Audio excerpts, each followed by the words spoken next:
People from all over the country come to Los Angeles, all over the world, really. You know, they're all chasing a dream. My name's Scott Johnson. I'm a senior writer at The Hollywood Reporter. Blake Leibel is the son of a wealthy Toronto real estate developer who, in his early 20s, moved to Hollywood to pursue a career in entertainment, film, and graphic novels. The storyline is about when a new planet enters our solar system. He took up with this woman, Yana Kassian.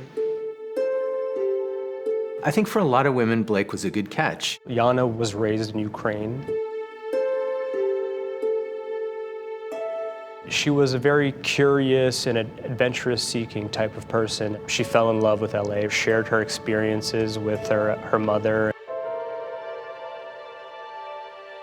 Did she think that this man was the man she wanted to marry and have children with? Yes, I was in agreement with her. She really wanted to have a baby. He was a perfectly normal, happy person sitting with his new family. Something must have happened. He has a brother, Cody Leibel. Cody drives a series of very rare, very expensive Ferraris, owns multi-million-dollar homes around town. He's the flashy brother. He's the flashy one, yeah. Cody Leibel was an amateur gambler, played in a local game called Molly's Game, which later became a movie. I was in a room with movie stars, directors, and business titans. They were going all in all the time. There were a number of high-rolling poker players who were part of this game. This is the Russian mafia, and the three are tied together in the indictment through a poker game. Blake was concerned about his brother's gambling. He started to become very paranoid that his brother was indebted to mobsters. He was worried that there were people associated with that game who might threaten him or his family with bodily harm. Help me, the police. I had this feeling that something was wrong. Police swarmed this building after a mother's intuition told her something was not right with her daughter. I would like my police to come over to my daughter's apartment. Nothing on the phone prepared us for what we were walking into. And I asked them, where is my daughter?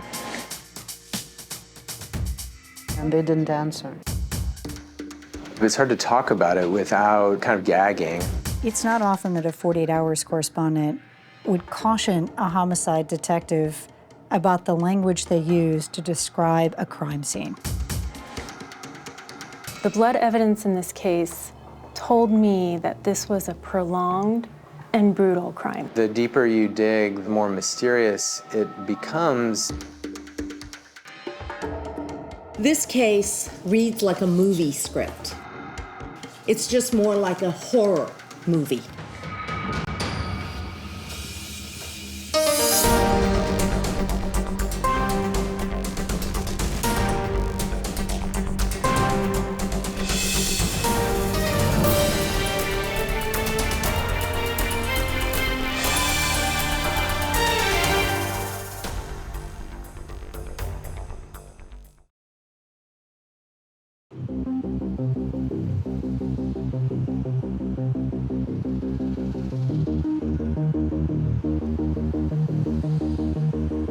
There's still a huge police presence out here. In terms of murders, it's far and away the most grisly, awful story I've ever covered. As horror stories go, says Scott Johnson, a writer for The Hollywood Reporter and a 48 Hours consultant, it doesn't get any darker than the death of Yana Kassian. For her mother, Olga, the news was unbearable. I am the mom whose daughter was being murdered. And I did not do anything to prevent that from happening. Until the moment Olga learned Yana had been brutally killed, her 30-year-old daughter's life had seemed charmed. The sunny glamour of Los Angeles is about as far as you can get from the freezing winters of Kiev, Ukraine. She wanted to live in a huge, strong country. She really loved it. Yana was a tax lawyer in her late 20s when she moved to LA, where she was learning to work as a translator, says the family's attorney, Jake Finkel. Her biggest dream was to, have children and raise a family here in the United States. And it seemed like all of her dreams were about to come true when she met and fell in love with the incredibly wealthy Blake Leibel. He, by all accounts, was friendly, and people appreciated him. We find a new enemy that's about 12 to 18 feet, and they ride and control dinosaurs like dogs. Blake, an aspiring Hollywood producer, speaking here at a comic book convention, had millions of dollars inherited from his family in Toronto. He was sort of born into the lap of luxury. But Blake's life was complicated. He had every advantage, but one of the things that I learned was that from a very early age, he felt jealous of his brother's attention from the father. And were they close, or is this Cain and Abel? I think it's a little of both. Cody, the older brother, developed real estate and owned a record label. The family's wealth came from both sides. On his mother's side, His grandfather started a plastics empire. Jake Edmiston is a reporter in Toronto for the National Post and a 48 Hours consultant. On the father's side, he's a major Toronto developer. So both of them brought a substantial amount of wealth to the marriage. But the parents separated, and they separated the children. Cody would live with his father in the most expensive area of the city, while Blake was raised by his mother here, in what many consider to be the second most expensive area in Toronto. Would you say that this is a neighborhood where, if children are growing up here, this is a life of privilege? I would say wealth and privilege, yeah. But in Blake's case, money did not mean happiness. His relationship with his father was strained. After his mother died in 2011, Blake waged a court battle over her estate. What was the estate worth? Millions and millions of dollars. According to court records, about $12 million. Blake ended up with less than half, which by most accounts was still a lot of money.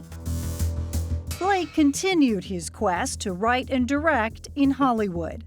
Was he taken seriously, or is this just a rich kid who came in and it was pay to play? Some people found him to be sort of like a goofy trust funder who was just sort of playing with daddy's money, but other people said that he was hardworking, that he, poured his energies into these projects and really wanted to succeed. I'm 20 years old and I'm losing all of my hair. Blake directed a low-budget film called Bald, about a college student who tries to raise money for his hair transplant by creating a website featuring female students. He worked on an animated series called Spaceballs that stemmed from a Mel Brooks movie. But his biggest project was a graphic novel called Syndrome that he hoped to turn into a television show. Blake's ambition and probably his money drew beautiful women to him. In 2006, long before Yana was in Los Angeles, he met Amanda Braun, a model who would become his wife. His wife, Amanda, was and has been described as the one who would, urge them to go to the Chateau Marmont, to get out, see people, go to parties. And he was kind of more retiring. He liked to stay at home and look at comics. He was sort of a homebody. The couple had a son together, but just as another baby was on the way, Blake picked up and left. He left her very abruptly. In the summer of 2015, she was about to give birth to their second child. And he took up with this woman, Yana Kassian.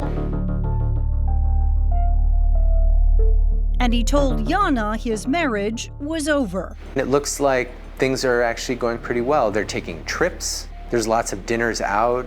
He buys her a very expensive Mercedes. They moved into this condo, It was amazing news. We were so happy. All of us were so happy. Olga was aware Blake's romantic life was rather unsettled, to say the least. He kept telling Yanochka that he was either already divorced or in the process of divorcing his wife. Olga flew to LA to meet the man who said he was going to marry her daughter and to help with the baby.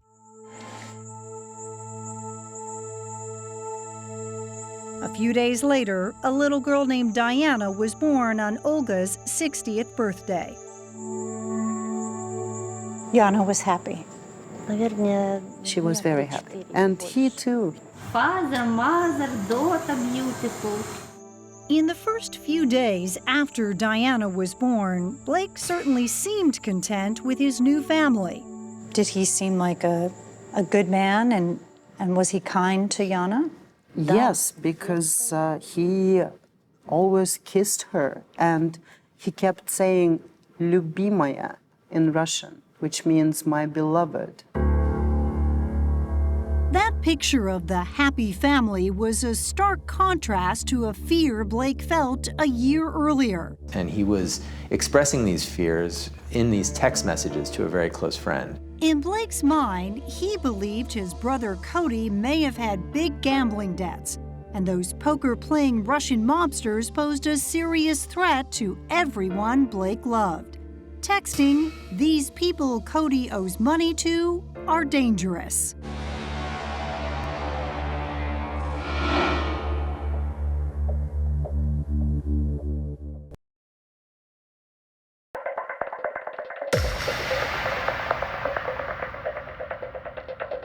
Unlike his younger brother Blake, Cody Leibel lived loud. He's a big man about town, loves fast cars, the fast lifestyle. He was much more of a public figure and a public presence. Cody played in that high-stakes poker circuit depicted in the movie Molly's Game, frequented by celebrities and some shady rich men, including, reportedly, members of the Russian mafia. Close friends of both Cody and Blake have told me that Cody, in at least one case, was taken for a large amount of money by some of these other more experienced poker players. How large? Over $1 million, I heard. Blake was afraid that the people associated with the gambling game posed a mortal threat to him and members of his family. As Blake's earlier texts revealed. But as investigators began to unravel Yana's murder, they discovered more immediate pressures on Blake that painted a disturbing picture. He had made choices that ensnared him with 3 different women simultaneously, and that was kind of catching up to him. In early 2016, Blake Leibel's personal life had become very complicated. He'd moved out of this house here in Beverly Hills and was in the throes of a divorce with his wife, Amanda. Meanwhile, he was living here at the West Hollywood condo with Yana. And on top of that, he was seeing a third woman, Constance Bukafuri, who lived in this posh little home a couple of miles away, which was also owned by Blake. His life had become an unwieldy love-hate quadrangle. So he was going between Yana and Constance, the condo, and this house. In this house, that's correct.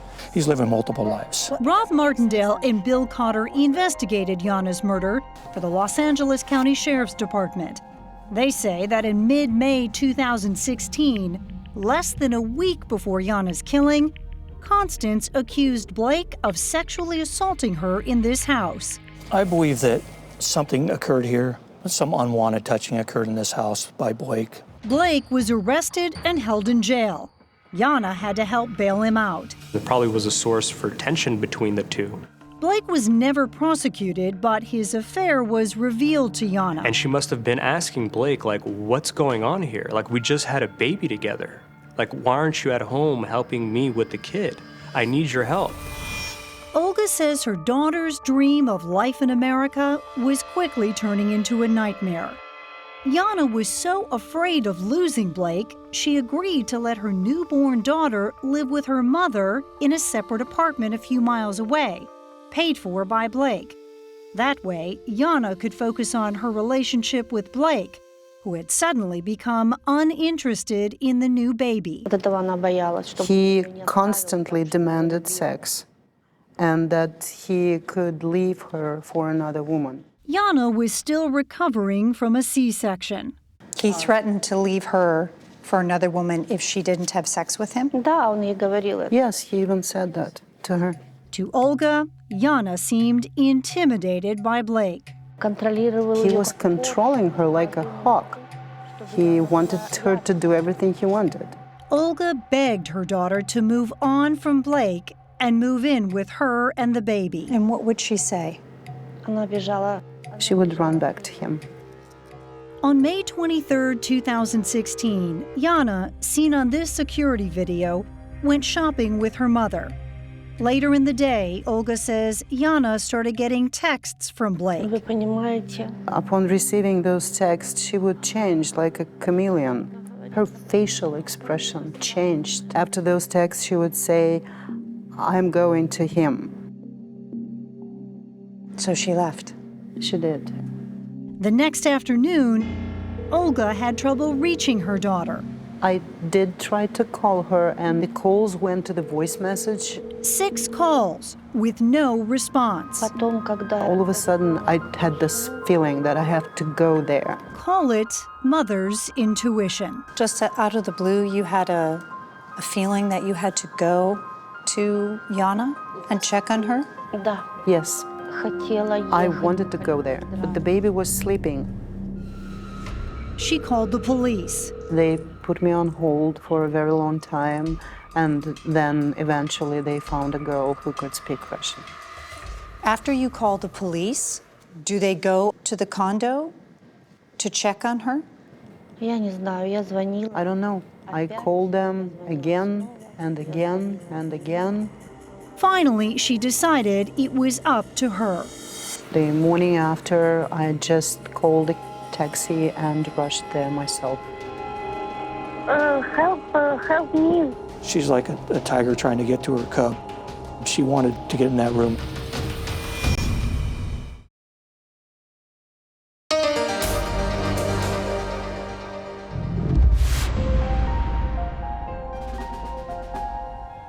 By Wednesday morning, Olga was frantic. For 2 days, she had not seen her daughter. As this security video shows, Olga went to Yana and Blake's condo with a friend and tried desperately to get into the gated property. And I went across the street from that building to look at the patio. Olga says she looked up at their third-floor apartment and saw a man standing in the window. And I started calling, Blake, Blake. You saw Blake inside from the street? I did. And then another resident opened the gate. I ran to that apartment. I was knocking at the door. I was ringing the bell. No answer, so again, she called police. This time, uniformed officers showed up. And I kept telling them, here he is, break the door. And they said that they had no right to break the door because they couldn't hear anybody screaming inside. There's also no indication that there was any foul play going on at that time. So the decision was made at that time not to go into the complex. Police tried to call Blake. Hello, this message is for Blake Leibel. This is the West Hollywood Sheriff Station here at your apartment, and we need to speak to you immediately, sir. Blake did not respond. Police waited outside for a few hours and then eventually left. Are you angry that they didn't respond and listen to you on that Tuesday and on Wednesday? I am angry. Angry and overwhelmed. Convinced Yana was inside, Olga was torn. She did not want to leave Blake's condo, but she had to get back home to her infant granddaughter, who was being cared for by a friend. I was feeling that fear, a fear of police, fear of leaving the baby alone. The next morning, Thursday, Olga was back at the apartment and back on the phone, Help me. begging the police for help. Please hold for your Russian interpreter. Хорошо, они здесь были, I сказали, want что the police to come and free my daughter. Finally, police agreed it was time to go in. They were concerned that Yana might be in medical distress because she had recently given birth. Tell her Yes, I'm here. that we'll go ahead and send somebody over, but she has to be there. When they arrived, I wanted to lead them upstairs to the 3rd floor, but they told me to sit near the main entrance to the building. You're sitting outside, and they all go inside. I was outside sitting on the sidewalk. To your left is the door. This is it here? After calling out Sheriff's Department, yelling out Blake's name, Ayana's name, and no answer, they finally obtained a key from the realtor. But when they unlocked it, tried to go inside, they encounter those hotel-style locks, which tells them that somebody's got to be in there. So the decision was made to breach that door. Police break down the front door and enter the condo. The living room is kind of in a disheveled look. This animation of the condo, which was later created for the prosecution, shows police immediately ran into several other obstacles. First, the hallway door into the bedrooms is locked and barricaded. So they were forced to actually take the door off the hinges. As police look into the guest bedroom, they see the first signs of a struggle: blood. They call out again to Blake, still no answer, still no movement. After clearing the guest bedroom, they move toward the master bedroom, but that door is also barricaded with a mattress. So as they're trying to push forward, the mattress is pushing it back. But at that same time, a man yells out, "Blake Leibel." He is basically saying he's not coming out. And tells them Yana isn't home. Blake calls a friend, seen here on this surveillance tape, rushing into the condo. The friend convinces Blake to open the door and come out of the bedroom. Wearing only boxer shorts, Blake emerges from the room. Detectives Cotter and Martindale are then called to the scene. Been to a lot of crime scenes over the years, but walking into that one was just different. Stepping into the hallway that led to the bedrooms, then things started to appear. They enter the guest bedroom. Started to see blood, saw the bloody headboard, blood on the walls. Then the master bedroom. There was an obvious, large blood stain on the wall that someone had tried to clean up. And then they saw Yana, At that point, she was covered to the bottom of her chin. covered in a Mickey Mouse blanket. At first, she looked almost peaceful. Once her head was off of the pillow, then you could see the full damage. The injuries she suffered were horrific and unspeakable. Yana had been scalped. Her body was eerily and unusually pale. It wasn't simply the killing of somebody, it was sadistic. Blake had scratches and bruises on his face and a bite mark on his arm. She fought. She fought valiantly. Police also found a pair of Blake's pants with his passport and $4,000 stuffed in a pocket. What did it tell you? That this was a man who was probably going to dispose of Ayana completely, clean up the condo, and then probably flee this country back to his native Canada. Police arrest Blake. By then, Olga had made her way into the building. And then I saw Blake handcuffed, and they were leading him out. I did not really pay attention to him. I kept looking at that door because I thought that they would bring my Yana out. I was crying out. I was screaming, "Where is my daughter?" And right here on the floor, right behind you, is where Olga's leaning against the wall. This is where you had to tell Olga. This is where I had to inform her that her daughter had been killed. I tried to crawl to that apartment. I was screaming, but they did not let me in. Detectives questioned Blake, seen here oddly smiling in his arrest photo. But he denied having anything to do with Jana's gruesome death or the horrific crime scene.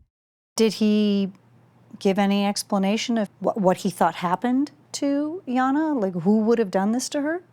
He gave no reasonable explanation, actually no explanation at all, other than he said, really the point of the thing was, science is going to tell you who did this. And the science would shock everyone. Wow. Yes. It's stunning. To see that much. Yes. For me, there's like, what the hell happened?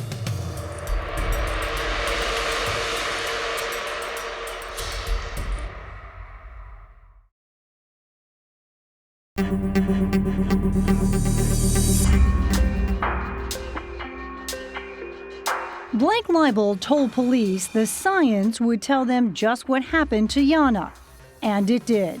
All right, so walk me through what you saw when you went in. As soon as I walked in, leaning against this bookshelf was a mattress. Leslie Thompson is a crime scene specialist with the LA County Sheriff's Department. So what really struck me about this scene in general was really the lack of blood. The lack of blood? The lack of blood that was present. For a murder this brutal, she expected a lot more. So where did it all go? Thompson set up a demonstration. All right, so you've prepped this for us. This is a piece of linoleum that you've put animal blood. That's correct. And to my naked eye here, I just see some blood spatter that's right here. She showed us how she can analyze what happened, even if there's not a lot to see. Okay, so this is actually, I like to call it luminol 2.0. It's called Blue Star Magnum. It's a chemical compound that, when sprayed on a surface, reveals where blood was and where a cleaning substance was used to remove it. It creates a luminescence, or it creates light. It's a search tool for blood that you cannot see with the naked eye. Okay, let's see what it does.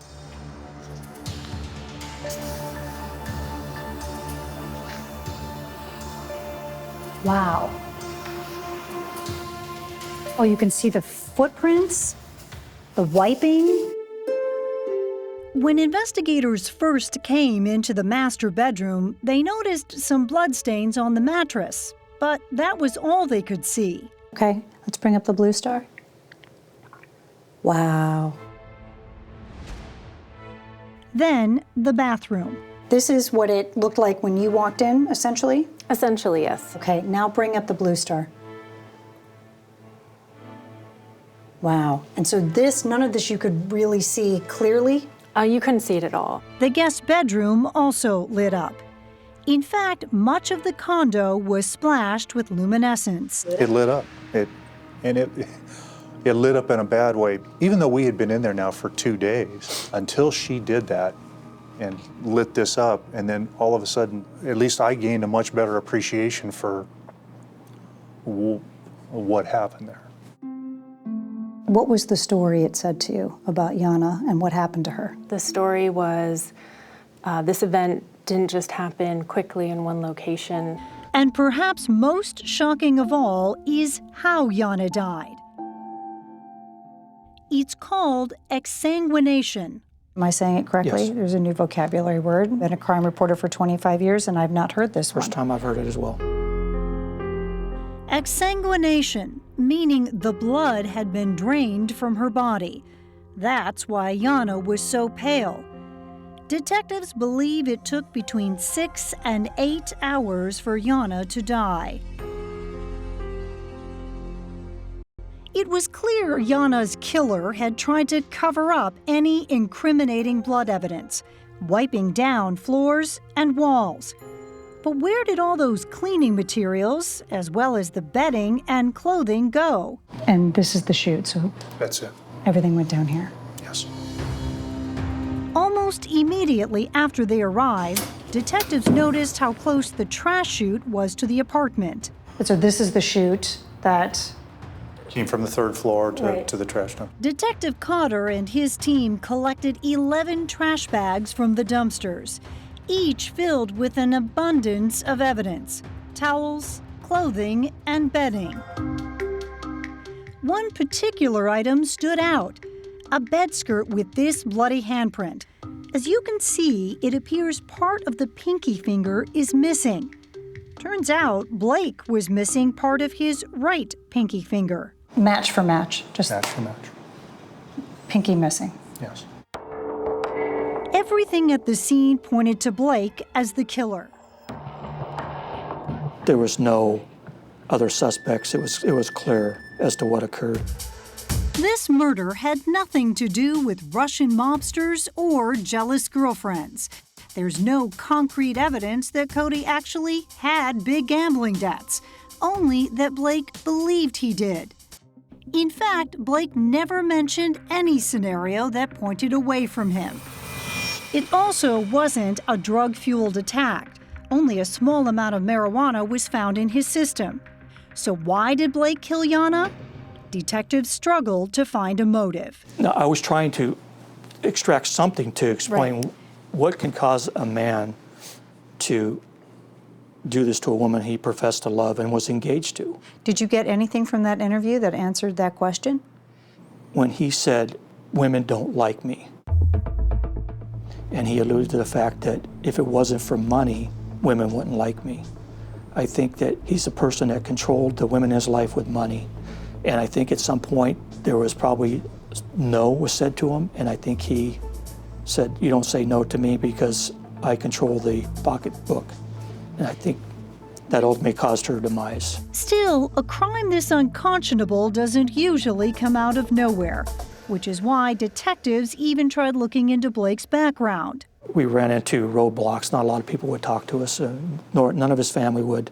We also searched for answers. Here in Toronto, we approached virtually everyone we could find from Blake's early life. Family members, classmates, even teachers. And here in LA, we tried to talk to everyone from his adult life, his wife, girlfriends, and friends. But no one, not one of them, was willing to go on camera and talk about him.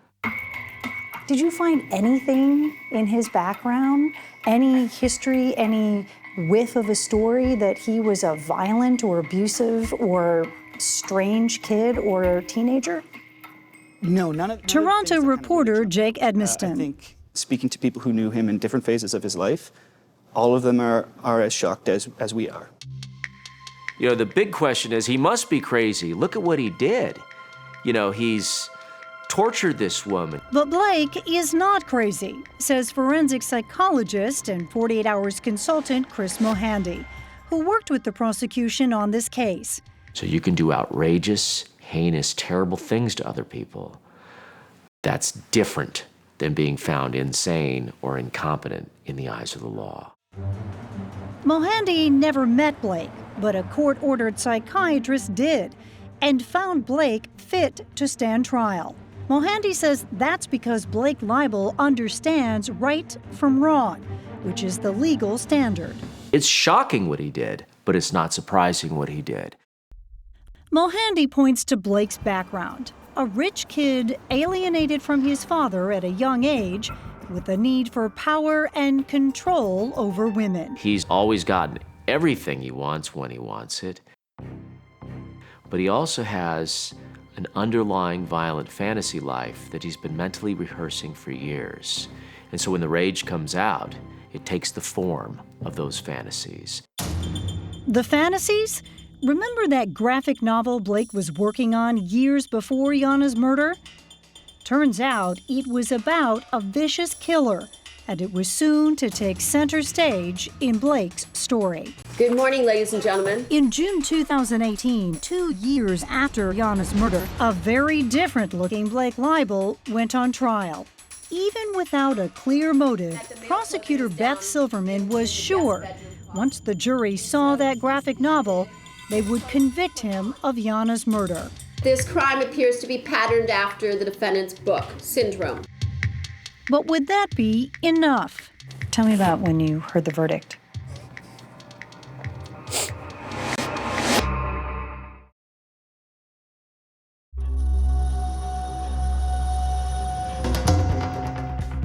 What this book provides, this syndrome, It provides a blueprint for this murder.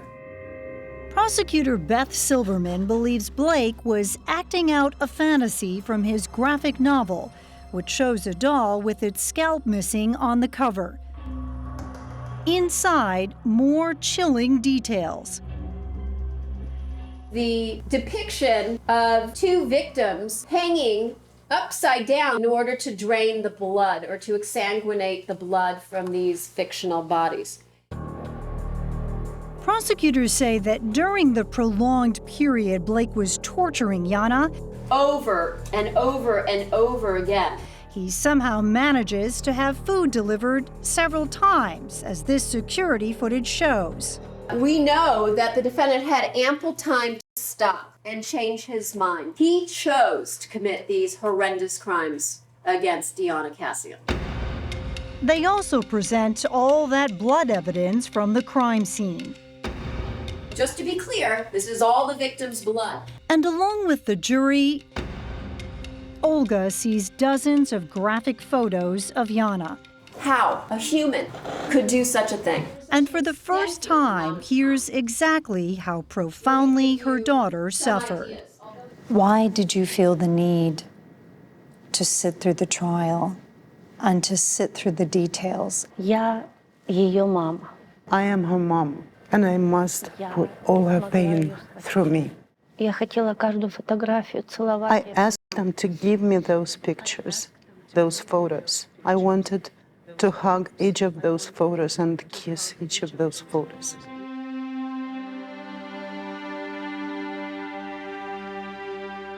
Olga says someone who loved Yana needed to bear witness to all that she had gone through.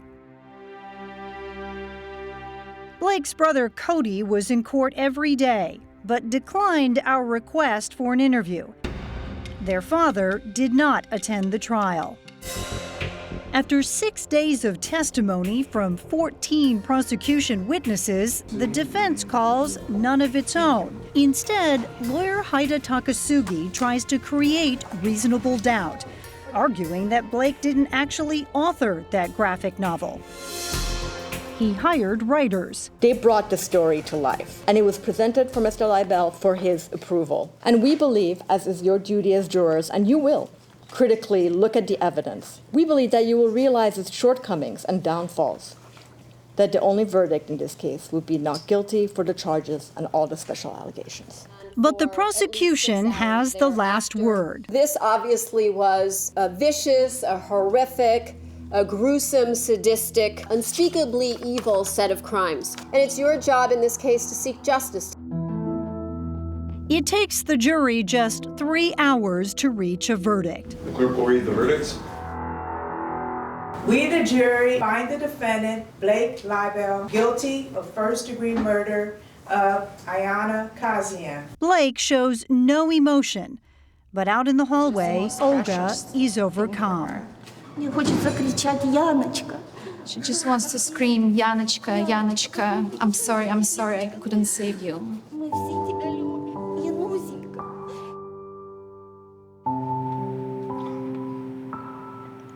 When you heard the verdict, but you're very emotional about it. Yeah. Given what we knew about the case, I did take it home, and it hung like a picture on the wall for me. I mean, I have 2 daughters. Rob has 1 daughter. You know, as fathers, there's that paternal instinct.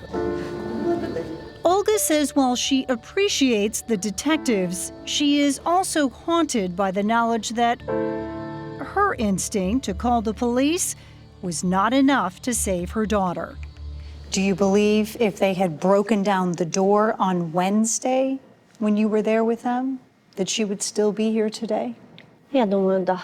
I think so, yes. It's a difficult question to answer, but I think based on, if we look at the timeline from the pathologist standpoint, I believe she might have already been dead at that point. The defendant's profound brutality Blake is sentenced to life in prison without parole. and his inconceivable cruelty.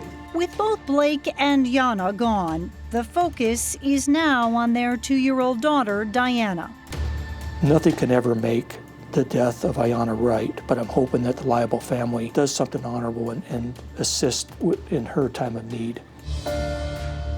But Olga says she has never heard from anyone in the Leibel family. One would think that they would attempt to reach out to Olga, seeing as that Olga's granddaughter is also a granddaughter of Blake's father and a niece to Blake's brother. There has not been 1 cent paid from their family to support Diana. More than anything in the world, Yana wanted her daughter to be brought up in America. But because of a lack of money, Diana is now living in Ukraine, in the town where Yana was laid to rest. For some reason, I want to keep talking about her. It makes my life easier. I feel her presence every day, every minute.